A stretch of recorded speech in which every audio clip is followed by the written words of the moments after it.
Hello and welcome to the Employee Advocacy and Influence podcast. My name is Lewis Gray and I am not the CEO and founder of DSMN8.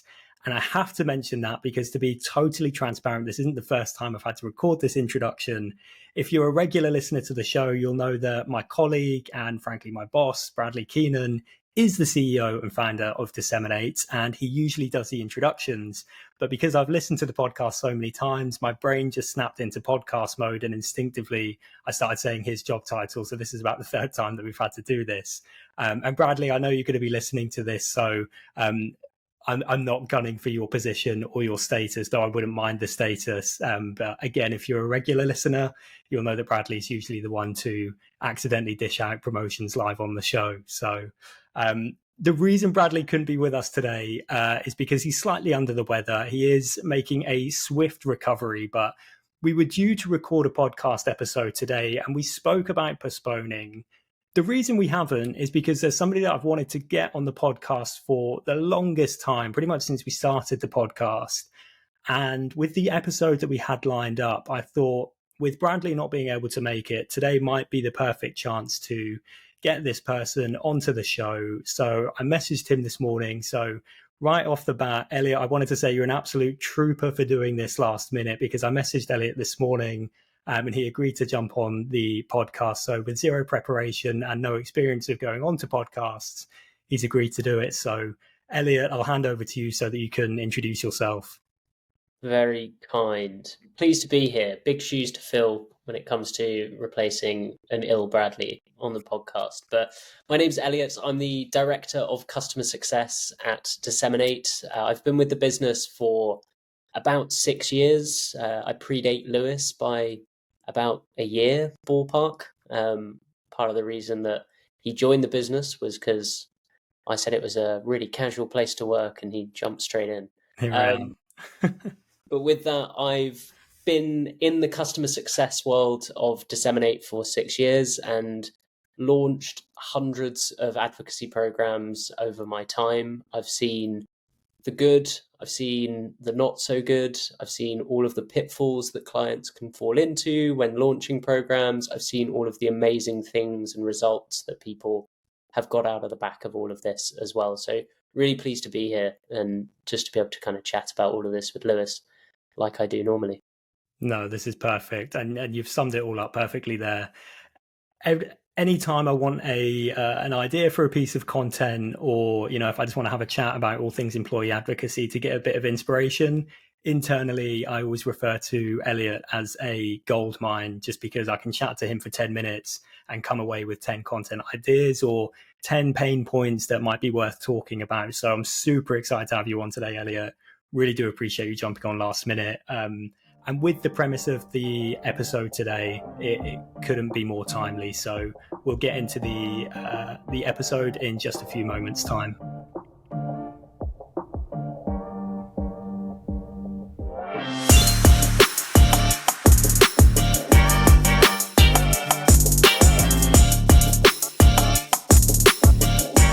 Okay, so the reason why this felt like a perfect time to ask Elliot to come on the show, many of you may know if you listen to the podcast or if you follow us on social media, Bradley recently released a book, which if you're watching, I've got in my hands here. It's called Employee Advocacy 101 Cheat Codes. And the premise of the book is that you can turn to absolutely any page in this and take value from it. It's packed with 101 tips that will help you improve your employee advocacy program, no matter what stage it's at. So when we were talking about the promotion of the book a few months back and how we were going to be talking about it, one of the things that we discussed was, now many of you may be familiar with apps like Headway, which summarize books for you so that rather than spending 8 to 9 hours reading the book, you can just get the key takeaways and you can digest that in 5 to 10 minutes or whatever it might be.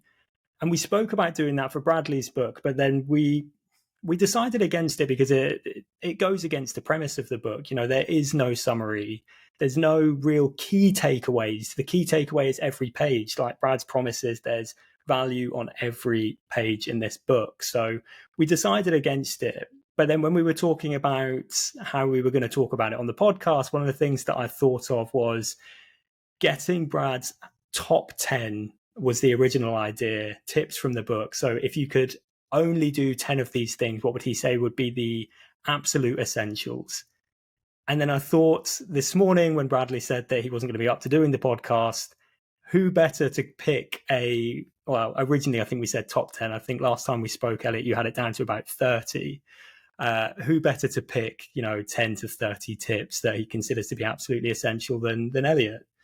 So, Elliot, I'm going to put you on the spot here, and we'll go for the first one in your list. I don't think we're going to be able to cover them all today, but what would you consider to be an absolute essential tip for employee advocacy success?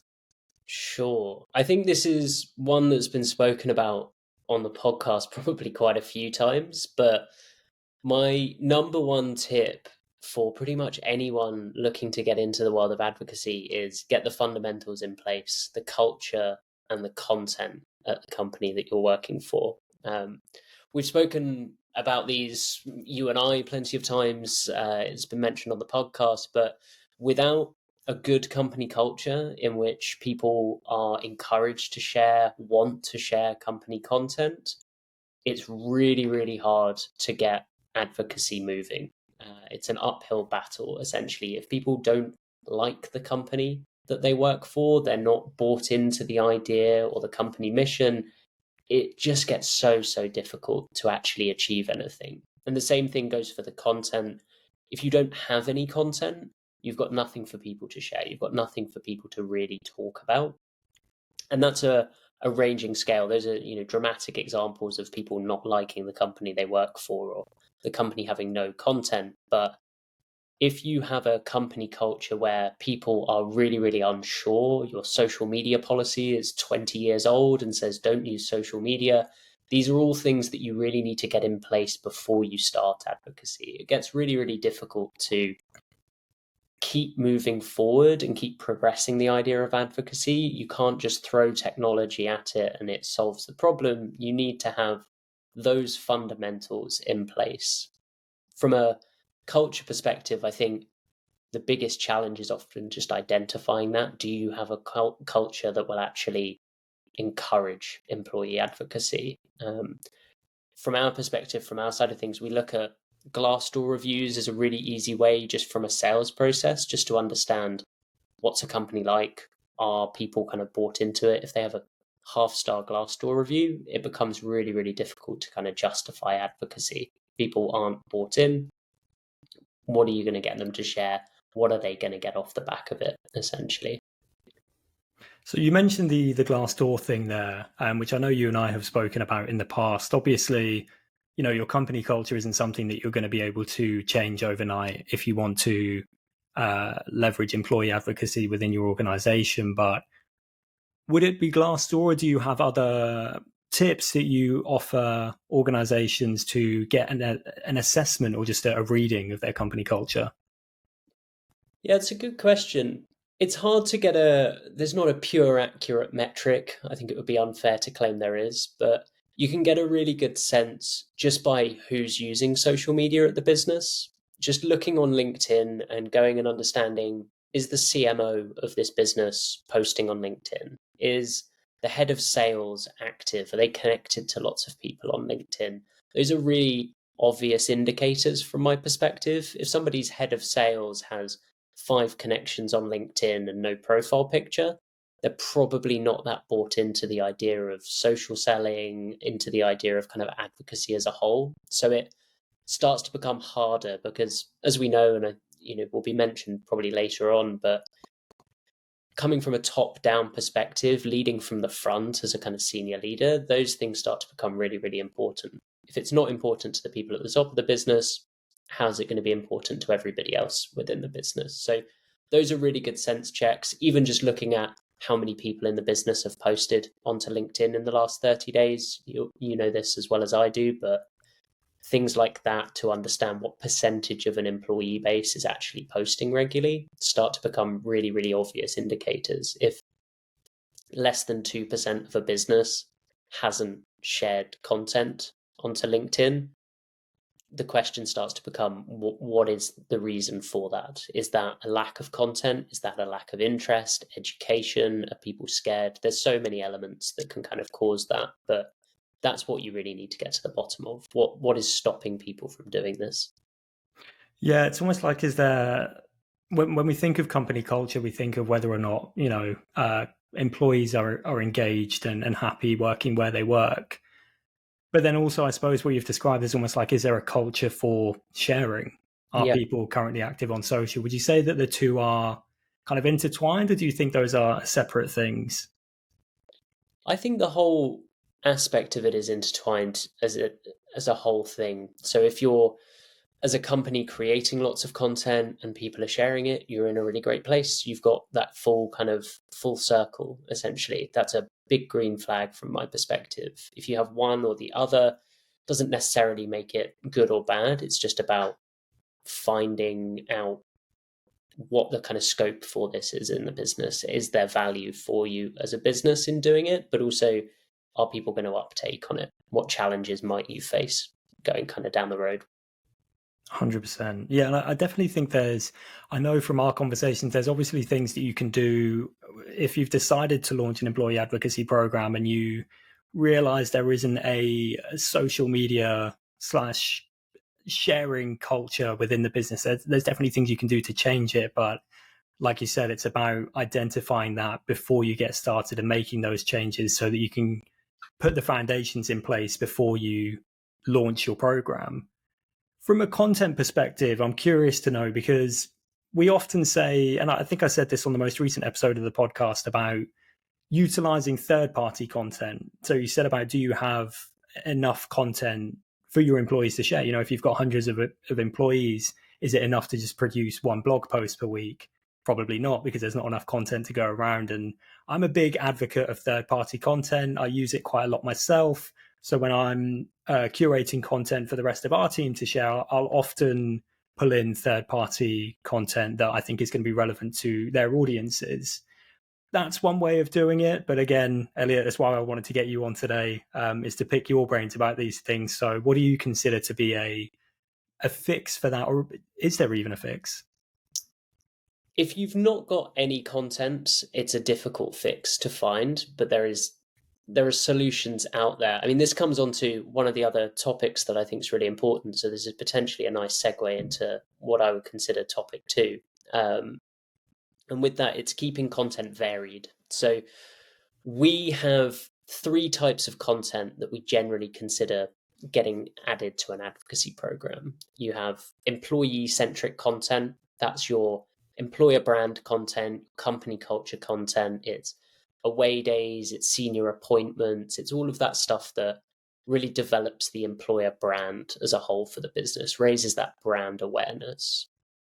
You've then got, and this probably forms the majority of content that you see in advocacy programs, company-centric content. This is the blog posts, this is the product announcements, this is all the stuff that's generating kind of traffic for the business. We're trying to create new leads, generate new business, commercialize everything that we're actually doing. That's what's driving value to the business. Even at Disseminate, when we're creating a blog post, we're creating a blog post because we want people to come to our website, read our blog post, and explore other options that are available on the website. And then exactly as you say, third-party educational content. That's about the thought leadership element of things. It's industry expertise. How do we get our employees to stand out and be noted as experts in their field, what they're kind of dealing with on a day-to-day? So that third-party content, it's really, really valuable from that perspective. It's integral, I would probably say, to an advocacy program. What the question starts to become is, if that's the only content that you actually have, and you don't have any employee-centric content and you don't have any company-centric content, what's the value that you're deriving from this as a business? It's amazing if you can help your employees stand out as thought leaders, as industry experts. But if you don't at some point convert that into a value for your business, you're missing out on a really, really big opportunity, essentially. And I think that's where you need that company-centric content. You want somebody to be trusted in their network, built up an authority and a kind of name for themselves, and to also then be able to advocate for your business and say, hey, you should talk to us about products and services that we're actually offering. Yeah, I love that. That's something that Bradley actually spoke about on a podcast he was on recently. He was on the Meaningful Work, Meaningful Life podcast talking about employee advocacy 2.0. And he was talking about how employee advocacy today has to be more centered around employee empowerment, personal branding, and thought leadership, because it's more about employees, exactly as you've just described. It's about employees building their personal brand so that when they do advocate for your company, it has a much greater impact. So I love that. And, I guess from an employee side, the last thing that you want, and we've said this before, is for your employees to feel like talking billboards, or as Bradley put it on a previous episode, Wi-Fi range extenders. And I mean, we practice what we preach here at DSMN8. So I run our employee advocacy program. And in the early days, I created a survey just to see how people were finding using the platform and what they thought of the content that was going in. And actually what they told me is they wanted to see more third-party content, more employee-centric content, as opposed to just pushing DSMN8's content, which, I'll hold my hands up and say that I fell to temptation there, because obviously I just wanted everybody sharing DSMN8's content. But it wasn't about that. We know now, this was years ago, but we know now that, like we've just discussed, it has to be about personal branding and thought leadership and seeding in the company content. But also there's an employee perspective as well. What content do they want to be sharing? Is it just company content? Probably not. So that's a really nice one. I'm a big fan of that because we've spoken about it recently. But what's the second one you've got teed up, or did we kind of touch on that? Do we need to go to number 3? We covered that with the keep content varied. That was my second topic. So I feel like we can move all the way into number 3, which is again a pretty simple one. It's simple by nature. It's make it easy. And this really applies to people that are using technology, not using technology for employee advocacy. It's very, very catch-all. Looking at making employee advocacy, making the idea of sharing content simple for employees. And we see this time and time again in all sorts of different industries, in all sorts of different wheelhouses, where employees don't share content because it's complicated for them to do so. And this is down to some very, very kind of basic fundamentals. If you ask that question of why don't your employees share content, one of the big answers that you'll often get is employees just don't know where to find it. Big companies these days, even DSMN8, we have loads of social channels. We have loads of places we're creating content. We have a podcast, we have blog pages, we have social media pages, we have Twitter, we have TikTok, we have a book. We have all of these places that we're creating content. It's hard to know which one should I be sharing? What is source of truth for me? And that's, our big advantage is we use our own platform. So everything is aggregated. You as an admin are going, this is the piece of content that I think everybody would really benefit from sharing. And that's one of the biggest challenges. If you take that and look at, a global business that has hundreds of channels that they're publishing to, it's really, really overwhelming as an employee to know what you should or shouldn't be sharing, where source of truth actually is. So that's one of the big reasons you find people don't share content just across the board. It's a very, very simple solve, no matter what you're doing, how you're approaching advocacy. Aggregate everything, put it in one place. If that's a Slack channel, if that's a weekly email that you send, if that's technology that you're driving people to actually sign up to, like DSMN8, that's what you need to do. You want to put all of this into one place, because otherwise people are lost and they won't know what to actually share and where to find it. 100%. And this is something that I'm producing a case study at the moment. I won't mention the company name just yet until it's out there. But one of the things that they said to me when they were originally thinking of seeking out technology to help them with their program was that one of the initial issues they had was that just employees didn't know what they could say on social media or what they should say. So it's not so much it's a combination of two things. It's that they were worried that they would say the wrong thing and potentially get themselves and the company in some hot water. But then the other thing was just they don't want to appear, and there's no other way of saying it, foolish for just sharing a random piece of company content that isn't relevant to them or their networks. They had this, I mean, this is just, this is somebody's interpretation of how other people felt, but there seemed to be this feeling that if they were to share something and it wasn't right, there'd be almost this internal embarrassment of like, oh God, why have you shared that? There's nothing to do with you. I just find it so interesting. Obviously, technology is a solve, but no matter how you leverage employee advocacy, whether it's with technology or, Elliot, like you've just mentioned, it could just be an email or if you're doing things manually, but no matter how you do it, absolutely, you have to make it easy.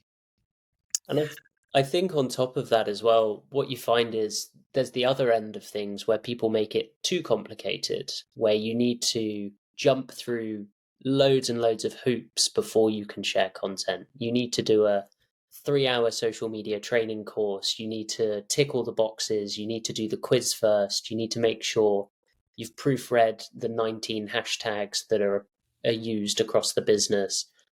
That element of it as well can really not make it easy for people because you create lots of friction. And this is why, technology makes this infinitely easier. It's custom built to make this process simple. It's a few clicks to be able to share content. The whole process is much easier. But there's two ends of that spectrum. It's not giving people any information whatsoever, but also giving people way too much information, way too much to kind of do before they can share content.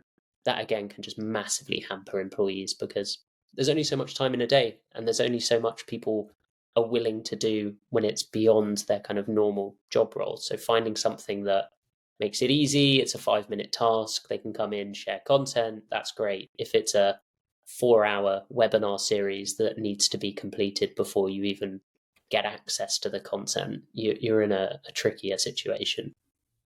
Yeah, definitely. I mean, I've seen it from our conversations. I mean, you're the best person to talk to about this because I know you've worked with, plenty of companies in regulated industries, but that always seems to be the case. They almost make it too difficult for employees to do anything.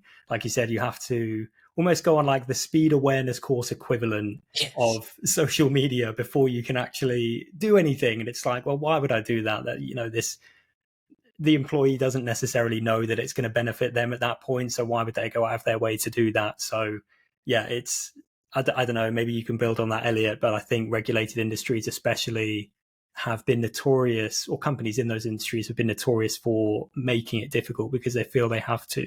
Yeah. And I appreciate that for some of the regulated industries that we work in pharmaceuticals, financial services, there are certain things that need to be said in a certain way. Otherwise, trouble can be caused. But with that, it scares employees. I think that's the other element to this and sort of comes into that make it easy concept. If you scare the living daylights out of your employees from using social media, you can't blame them for not wanting to use it because they just don't want to make that mistake. So you really do need to put some kind of trust in employees, give them that opportunity to kind of use it. And with that, just make it a simple process for them to get value from doing so, not making it incredibly complicated and full of friction because you're just not going to get people to sign up. You're not going to get people to engage on a regular basis. Yeah, love it. And I'd encourage anybody listening to check out our episode that we did on employee advocacy on regulated industries. We'll link to it in the show notes, but definitely check that one out. But I think you've explained that brilliantly, Elliot. That's 3. Obviously, like I said, I know we can probably go through all 101 being the most important, but what have you got lined up for number 4? Number 4. So focus on professional social media channels. That is just such an obvious element, but something I still have quite regular conversations about with clients. One of the things that I often have as a conversation is, how do we share to Instagram? How do we share to TikTok? And not discounting those social media channels. They're phenomenal. If you have an influence on there, you're in an unbelievable place if you have lots of following and you have that visibility. But if we are looking at the overarching element of employee advocacy and a B2B business with 2,000 employees, the expectation probably shouldn't be that they're going to be posting onto their personal Instagram page. And this is more almost a bugbear than anything else, that these conversations happen where people think, I'm going to get 500 of my employees to share content onto their Instagram pages. That's a really, really personal social network for most people. I personally struggle to post anything onto my Instagram without proofing it 15 times and checking if it's going to look good on the feed. Getting people to post workplace content, and particularly, marketing content by nature, it's just not reasonable to expect that. And I think the easiest way to surmise this is, if you wouldn't post it on your own Instagram, on your own personal Instagram, where just your friends and less of your business network actually exists, then you shouldn't expect other people to do the same thing. From my perspective, the goal of advocacy is really your business network. It's LinkedIn. That's where you're going to derive all of your value from. And it really just comes down to, where does your ICP sit?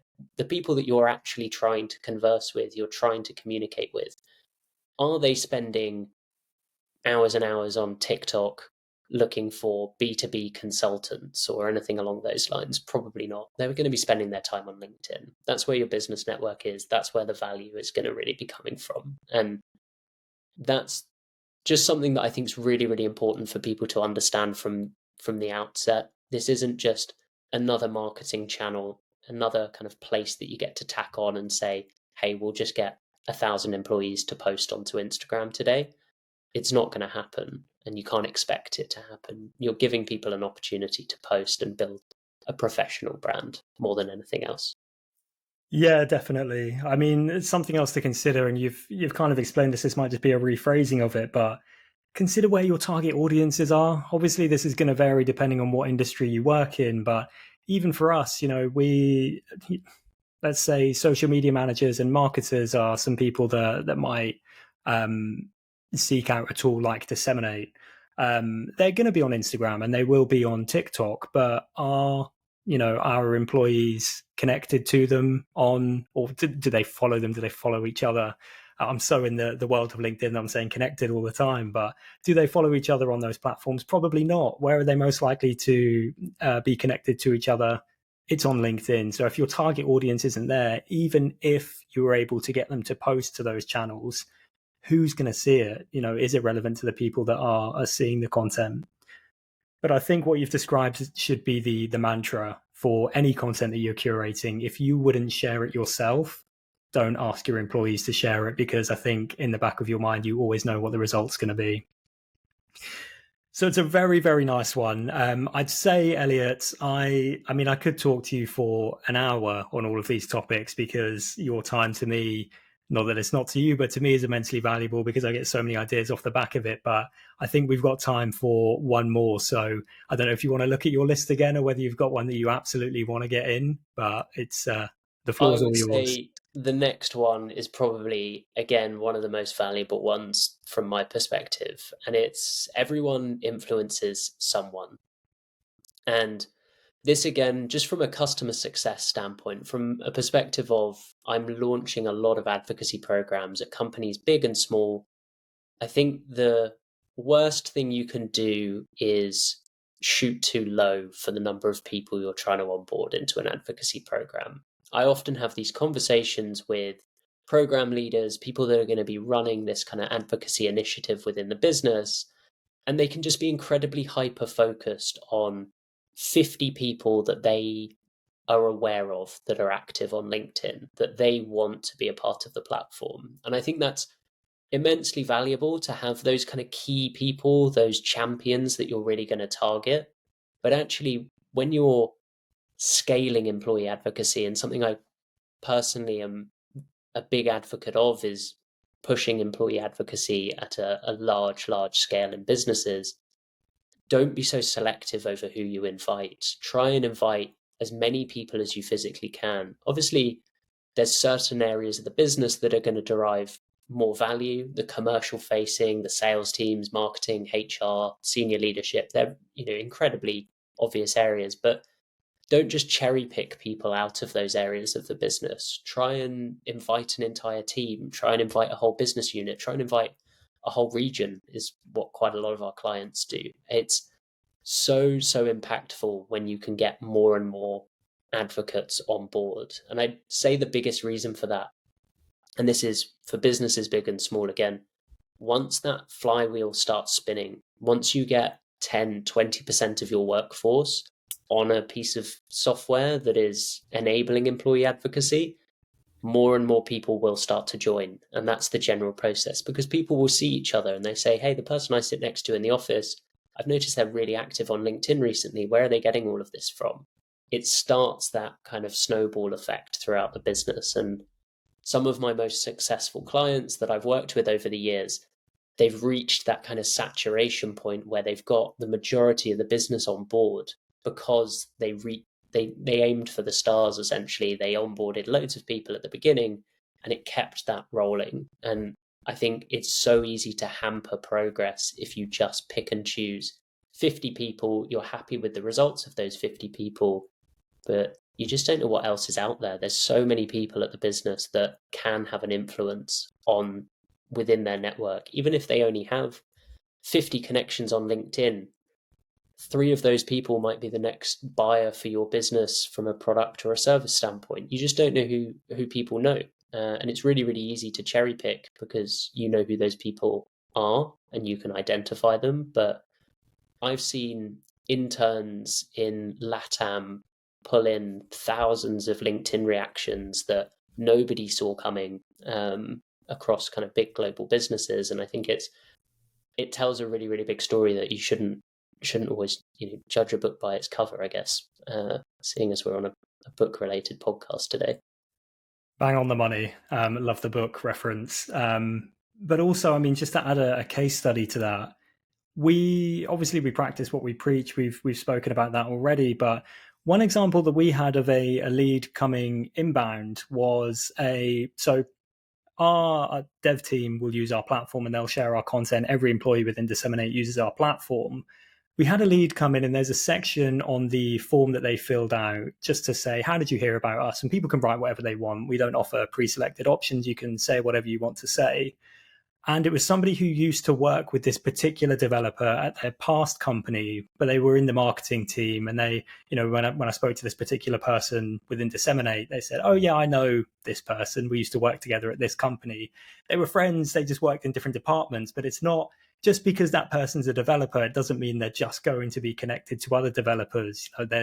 Their network is their network. Granted, it might mostly be developers, but like you said, everybody influences someone, even if it's 2 people that piece of content is relevant to, that might just be one of your next buyers. So 100%, if you shoot for the stars and land on the moon, that's really not bad going. So go broad with it.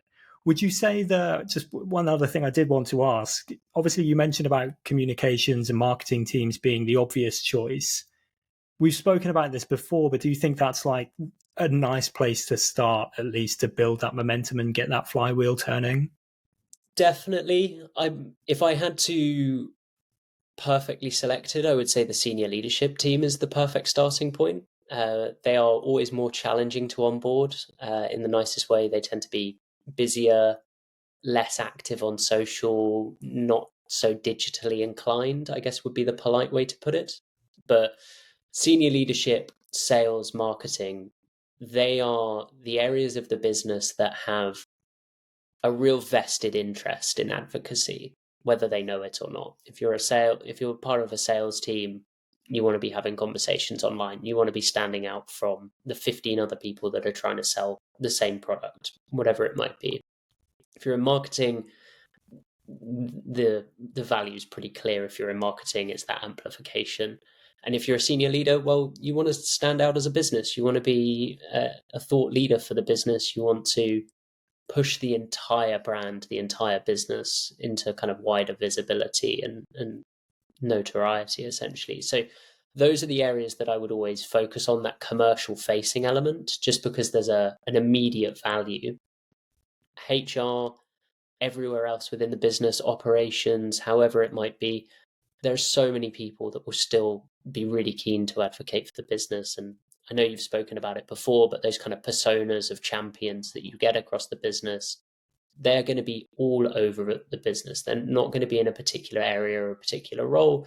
You're going to find people across the board that are super bought into this idea, really keen to share content and get a huge amount of traction off the back of it as well.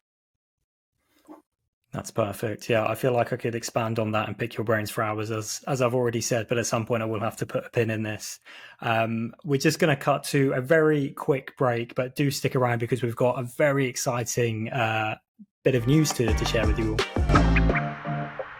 Okay, so at this stage in the podcast, we would usually summarize, but frankly, I don't think this episode can be summarized because I'd say the best way to do that is to go and grab yourself a copy of Bradley's book. I'm holding it up on screen for those of you who are watching on YouTube, but if you're just listening to the podcast, it's called Employee Advocacy 101 Cheat Codes, and we'll drop a link in the show notes for you to grab yourself a free copy. So make sure you get yourself this. If you've found what Elliot said today to be of value, there are 96. We went through 5 tips today, right? I think we went through 5. 5. Let's say 5 for the sake of my math, but there are 96 other tips just like it in the book. So go grab yourself a copy. Bradley did want to say a huge thank you to everybody who has requested a copy of the book and received the book and shared their stories on LinkedIn and given us their initial feedback. I know he wanted to do that on today's episode, so I'll do that for him, but huge thanks from the man himself. And the big piece of news that I teased, this is the first time we've spoken about this. We've produced a course on employee advocacy, which we are currently accepting our first admissions for. So we're granting early access to podcast listeners, and the course will be released towards the back end of this year. I won't say any more at this point. I will let you click that link in the show notes to learn everything that you need to know about the course, but get yourself excited because if you've got yourself a copy of Employee Advocacy 101 Cheat Codes, consider this the course book because there is plenty more to come in the course. That said, Elliot, thank you so much for joining us today. You've been an absolute lifesaver and an infinite source of wisdom. And if you would be up for it, we'd love to have you back on at some point. More than happy to come back. We will see what the feedback is like in the YouTube comments up until that point first. But yes, big boots to fill for Bradley. It's always hard to do things after him, but pleased to have been here. No, you've done an amazing job, mate. And as always, if you wanted to connect with myself or Elliot, the best place to do that is on LinkedIn. But otherwise, thank you very much for listening, and we will catch you in 2 weeks' time.